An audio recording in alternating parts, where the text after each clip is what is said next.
रूपवा सजावल का होई जब देखी न के हो गौर से। जब देखल चाही तू करेलू नहीं, मन गुजरेला गजबे दौर से। तू हर कजरा लगावल का होई जब देखी न के हो गौर से।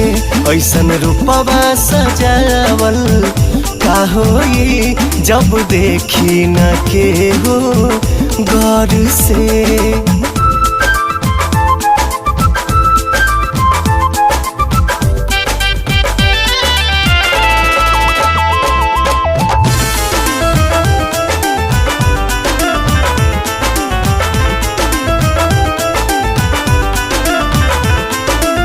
घेर लेला केस जब चेहरा